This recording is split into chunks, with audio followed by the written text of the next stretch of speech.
अभी तो नीतीश के बाद कौन बनेगा, पहला ये मामला है कि नीतीश के बाद कौन। तेजस्वी, चिराग, निशांत, यही 3 नाम है अभी तो। सम्राट चौधरी भी हैं, विजय सिन्हा भी हैं। कभी भी नीतीश जी राजनीति से संन्यास ले सकते हैं। बिहार की राजनीति में अभी नीतीश कुमार के बाद कौन, विकल्पहीनता की स्थिति है। कौन होगा नेता? नीतीश कुमार के बाद कौन, विकल्पहीनता की स्थिति है। कोई नेता नहीं है, भाजपा में कोई नेता नहीं है जिसका कि नाम खोलकर मुख्यमंत्री के रूप में कोई सिंगल, जैसे सुशील चिराग पासवान बिहार की राजनीति इसलिए करना चाहते हैं कि नीतीश कुमार के बाद वो बिहार की राजनीति करें। और युवा नेता में तेजस्वी यादव और चिराग पासवान 2 नेता हैं, निशांत भी राजनीति में आएंगे। तो फिर जो पहले लालू, नीतीश और रामविलास पासवान का गठजोड़ बिहार की राजनीति प्रभावित था, यही तीनों में से कोई मतलब इधर उधर होते रहता था। तो चिराग पासवान वही छोड़ रहे हैं कि बिहार में भाजपा में विकल्पहीनता की स्थिति है, कोई है नहीं जो कि सिंगल है। बिहार की राजनीति देश की राजनीति की दशा और दिशा तय करती है और अमूमन देखा जाता है कि बिहार के बच्चे में राजनीति कूट कूट के भरी रहती है। बिहार की राजनीति का ज्ञान बिहार के लोगों में होता है और 2025 का जो चुनावी साल रहेगा वो काफी कड़ा रहेगा, क्योंकि बिहार की राजनीति के कई ऐसे चेहरे रहेंगे जो एक दूसरे से फरियाने के लिए पूरी तरह से बेताब है। वर्तमान में बिहार के मुख्यमंत्री नीतीश कुमार हैं और उनका मुकाबला जो उनके भतीजे तेजस्वी से होना है। लेकिन इस चुनावी मैदान में 2020 के बिहार विधानसभा चुनाव में चिराग पासवान ही एक ऐसे शख्स थे जो कहीं ना कहीं नीतीश कुमार को डैमेज करने का काम किया था।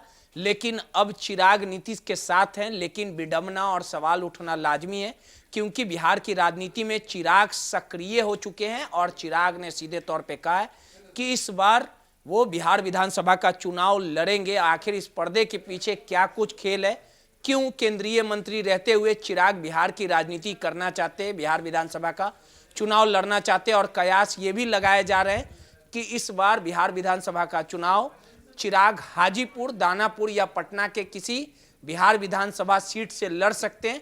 और चिराग जब चुनाव लड़ेंगे तो कितना फायदा एनडीए को होगा और कितना तेजस्वी को नुकसान पहुंचेगा, ये तमाम मुद्दों पे बात करने के लिए हमारे साथ वरिष्ठ पत्रकार संतोष जी हैं। सर, जिस प्रकार से 2020 में चिराग ने नीतीश कुमार को नंबर 3 की हैसियत वाली पार्टी को बनाने का काम किया, लेकिन इस बार नीतीश कुमार के साथ हैं चिराग पासवान। आखिर क्या कारण है कि केंद्रीय मंत्री रहते हुए वो बिहार की राजनीति करना चाहते हैं, चुनाव लड़ना चाहते हैं, और कई बार ऐसी भी बातें आ रही है कि सीएम के रूप चिराग बिहार की राजनीति क्यों करना चाह रहे हैं सर, केंद्रीय मंत्री होते हुए? बड़ा सवाल उठना लाजमी है। देखिए, जेपी आंदोलन के 50 वर्ष पूरे हो गए हैं।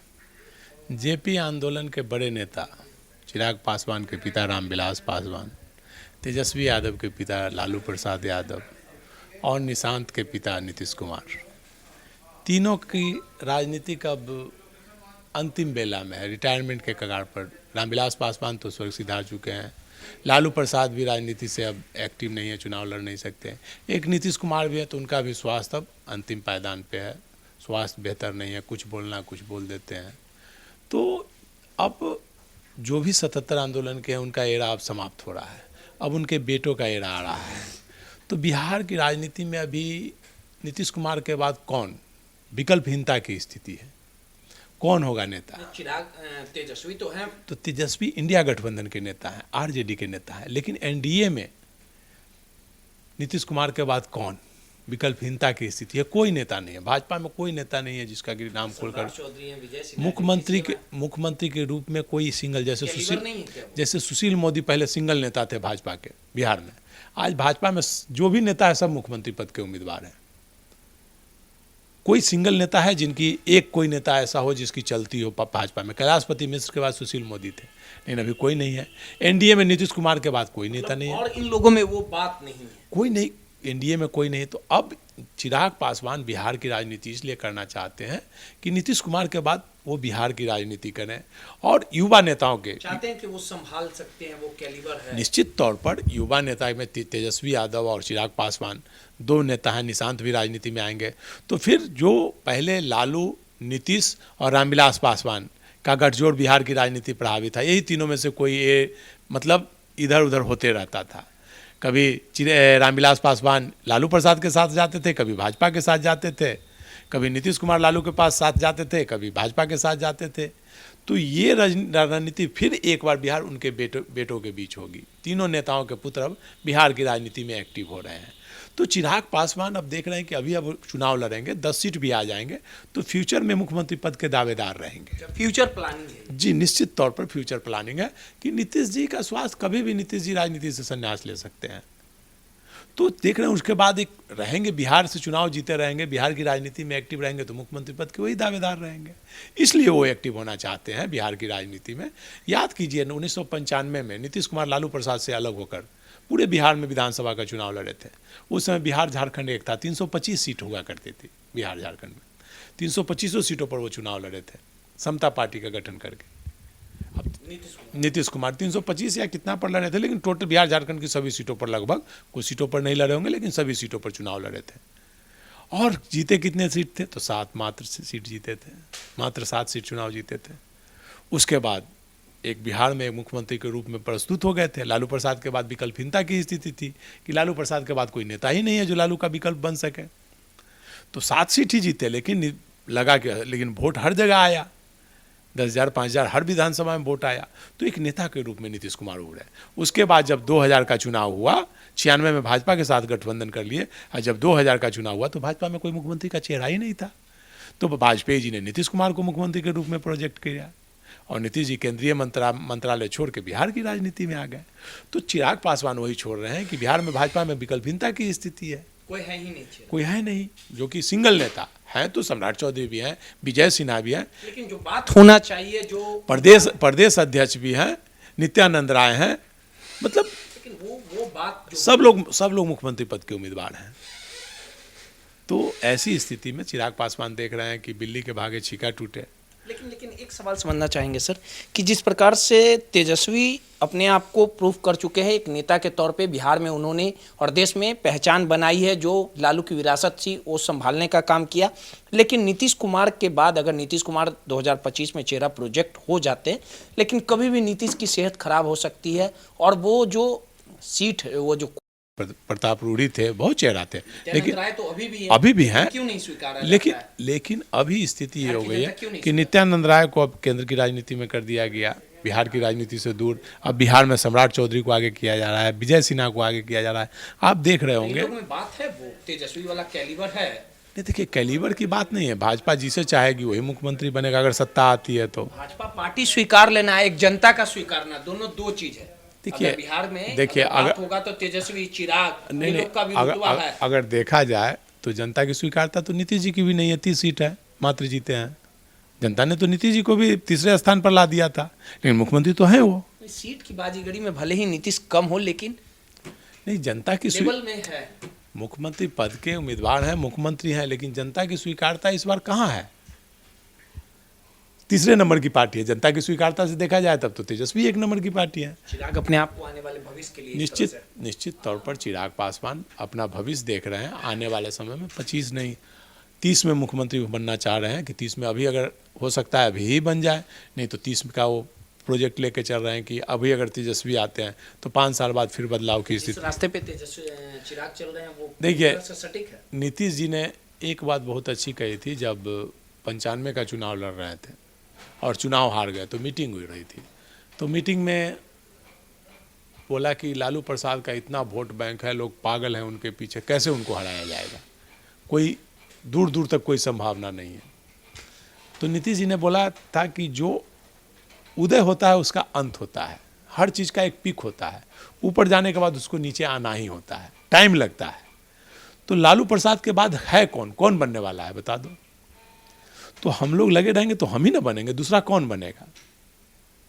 और 95 के बाद 2000 में उन्होंने लगभग पटक दिया था लालू प्रसाद को, लेकिन 2005 में पूरी तरह से पटक दिया। तो ये चिराग पासवान भी उसी फॉर्मूले पर चल रहे हैं। अभी लड़ेंगे तो विकल्प कौन है, तेजस्वी के बाद कौन बनेगा। अभी तो नीतीश के बाद कौन बनेगा पहला ये मामला है कि नीतीश के बाद कौन, तेजस्वी, चिराग, निशांत, यही 3 नाम है अभी तो। सम्राट चौधरी भी हैं, विजय सिन्हा भी हैं। एक तरफ मोदी जी सम्राट चौधरी को आगे बढ़ाते हैं पार्टी के फोरम से, और दूसरी तरफ विजय सिन्हा के घर जाकर के उनको आगे बढ़ा देते हैं। मतलब एक है कि 2 को लड़ाई में लड़ाते रहिए, दोनों को दोनों मतलब नेता के पास आते रहे। लेकिन आखिरी सवाल है, आखिर ये माना जाए कि नीतीश के बाद आखिर कौन रहेगा एनडीए का चेहरा, लेकिन अभी चेहरा कोई मुनासिब नहीं है, किसी पे मुहर नहीं लगी है, लेकिन खुद को प्रूफ करने के लिए चिराग ने जो काम कर रहे हैं वो आगे सफलता मिलेगी। देखिए, नीतीश के बाद जब तक नीतीश है वो नहीं जल्दी किसी को चेहरा बनेंगे, और कोशिश करेंगे कि नीतीश के बाद हो तो निशांत को ही चेहरा बनाया जाए। उस कोशिश होगी जनता दल यू की, यही कोशिश होगी कि निशांत को चेहरा बनाए। फिलहाल अभी तो नीतीश का के जगह पर कोई चेहरा की बात ही नहीं हो रही है। अभी तो एक ही बात हो रही है कि एनडीए का नेता नीतीश जी को घोषित किया जाए, और चिराग पासवान इसी उद्देश्य से चुनाव लड़ना चाह रहे हैं कि जीते रहेंगे तो भाई विवाद होगा, तो भाई जिस प्रकार नीतीश जी सीएम बन गए थे उसी प्रकार हम भी सीएम बन जाएंगे अगर बहुमत आ गया तो विकल्प के रूप में विकल्प के रूप में चिराग पासवान लड़ रहे हैं कि हम चुनाव लड़ेंगे तो ज़्यादा सीट लेंगे। एक आखिरी सवाल है सर, पटना, हाजीपुर, दानापुर 3 सीटों पर काफ़ी चर्चाएं तेज है कि चिराग पासवान यहाँ से चुनाव लड़ सकते हैं। कहाँ उनके लिए फायदेमंद होगा, क्योंकि दानापुर रीतलाल है, हाजीपुर उनका देखिए और पटना बीजेपी का भी एनडीए से खड़ा होंगे तो उनके लिए सब सीट अच्छी है। पटना भी एनडीए का गढ़ है, वहाँ से जिसको टिकट एनडीए देगा भाजपा देगा। अगर दानापुर से लड़ेंगे तो हारने की संभावना रहेगी। मुझे नहीं, रीतलाल जी इस बार कहीं लड़ाई में नहीं रहेंगे। रीतलाल जी को वहाँ पिछली बार जनता ने माथे पर बिठाया था, इस बार उनके खिलाफ बहुत ज़्यादा नाराजगी। अगर लड़ेंगे तो अच्छे से जीत जाएंगे। जीतना हारना तो जनता तय करेगी, लेकिन लड़ाई अच्छी होगी। मुझे तो लगता है कि रीतलाल जी को आरजेडी का टिकट भी नहीं मिल रहा है इस बार, वो पार्टी बदल कर दूसरे पाले में जा सकते हैं, किसी पार्टी से जा सकते हैं, लेकिन रीतलाल जी को चुनाव टिकट मिलने की संभावना इस बार कम है। अगर हाजीपुर से भी लड़ेंगे तो चिराग कहीं देखिए चिराग पासवान के लिए तो नेता हैं, केंद्रीय मंत्री हैं, और सुरक्षित सीट से लड़ेंगे तब तो जीत सुनिश्चित है। जनरल सीट से भी अगर वो लड़ते हैं तो उसका फ़ायदा मिलेगा। अगर पटना से लड़ते हैं, पटना साहिब से लड़ते हैं, ये कुम्हरार से लड़ते हैं पटना में, तो वहाँ एनडीए से जिसको टिकट मिलेगा उसके जीत की संभावना है। उसी प्रकार दानापुर में तो थोड़ी लड़ाई होगी, लेकिन पटना और हाजीपुर में जीत की संभावना ज़्यादा है। चलिए, सीधे तौर पे वरिष्ठ पत्रकार संतोष जी थे, और जिस प्रकार से बिहार की राजनीति में चिराग पासवान सक्रिय हो चुके हैं और उन्होंने कहा है कि बिहार विधानसभा का चुनाव वो लड़ेंगे, और इस बार चुनावी मैदान में कहीं ना कहीं अपनी मजबूती के लिए और आने वाले भविष्य के लिए चिराग पासवान बिहार की राजनीति में कूदने का काम किए। और वो जानते हैं कि बिहार की राजनीति में भले ही अभी वर्तमान में बिहार के मुख्यमंत्री नीतीश कुमार है, लेकिन आने वाले सालों में कहीं ना कहीं विकल्प के तौर पे वो अपना भविष्य संवारने में लगे हैं, क्योंकि तेजस्वी के बाद अगर एनडीए में कोई भविष्य संवार सकता है तो चिराग मजबूती के साथ कहीं ना कहीं उतर सकते हैं, और खुद को मुख्यमंत्री बनाने के लिए लगातार वो रणनीति बना रहे हैं। सहयोगी हर्ष के साथ रोहित, नटराज न्यूज, पटना।